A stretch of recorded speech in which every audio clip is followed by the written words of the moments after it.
siz illər öncə açıqlamışdınız ki, Gürcüstan Müsəlmanlar İdarəsini tanımırsınız. Yəni bu hələ də davam edir. Yəni bu tendensiyanı hələ də təsdiqləyirsinizmi? Biz tanıyıb tanımamaqdan getmir. Biz istəsək də, istəməsək də Gürcüstan Müsəlmanlar İdarəsi var. Bizim tənqidimiz, iradlarımız ondan ibarət. Gürcüstan Müsəlmanlar İdarəsinin qurulması bizim dini prinsiplərə uyğun deyildi. Bunu hər kəs deyir, biz də yenə sözümüz üstə varıq. Dini prinsiplərə uyğun deyil.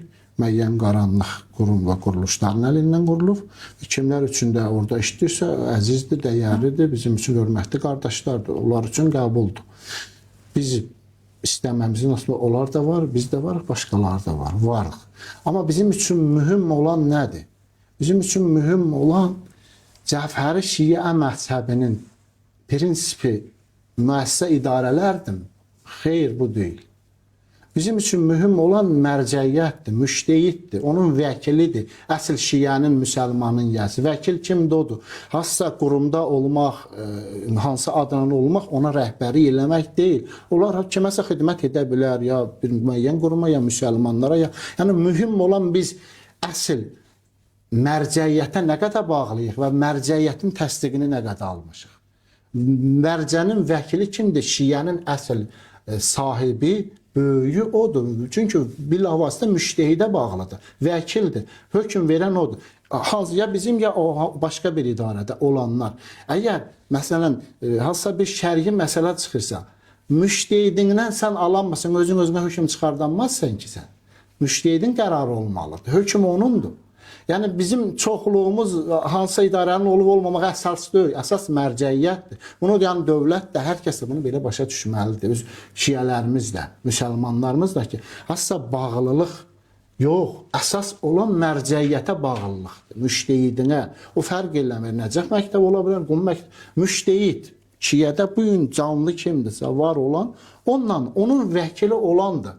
Əsas olan, yoxsa müəssisədir. Müəssisə rəsmi, hər ölkənin bir qanunu var. Qanuna görə addım atılır. Mən də, sən də o da qeydiyyata keçirə bilər, əməliyyat, fəaliyyət göstərə bilər. Yəni budur. Bizim də o deyildiyi kimi bizim şəxsi iradlarımız da öz yerindədir, var və keçmişdən qalan problemlərin heç biri həll olunmayıbdır. Problemlər olaraq da dövlətin o yaratdığı, qoyduğu 117 nömrəli qərara əsasən olan o haqlarımız hələ qaytarılmayıbdır. O bizə qarşı haqsızlıq öz yerindədir. Və tənqidlər də öz yerində. Amma onunla bərabər olaraq bir daha vurğulayıram. Əsas olan müştehiddir, müştehidlik məktəbinə bağlılıqdır və onun vəkilliyidir. Hətta 2 ay bundan qabaq İslam dünyasının böyük müştehidlərindən biri Seyyid Ayətullah Rüzma Sistani bir bəyanatı yayıldı ki, dövlətdən pul alan ruhanilərlə arxasında namaz qılmayın. Onlar bizim üçün dəyərlidir, əzizdir, hörmətlidir. Onların şəxsiyyətini alçaltmaq üçün demirik. Şiənin gələcəkdə xətərə düşməməyi üçündür. Uzaq durun, yəni dövlətlərdən qaçın. Pullarını qəbul eləməyin, onlardan qaçın. Məqsəd budur. Müstəqil olmalıdır şiə ruhanisi. Yəni şiənin yəsi, bu gün diri yəsinin biri budur. Başqası yoxdur ki. Biri budur, başqalar da və ümumi mötərizə içində bütün müştehidlərin də rəyi budur, şiə üləması müstəqil olmalıdır, bağlantı. Kimsə buna bəhanə gətirib özündə haqq qazandır, bu şəxsi məsələlər.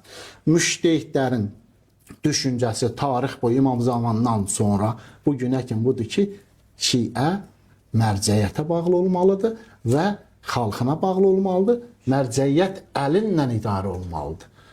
Hassasa müəyyən qurum, quruluşlar yox. Müəssisələr ola bilər olsun, bu qanunla qadağa deyil.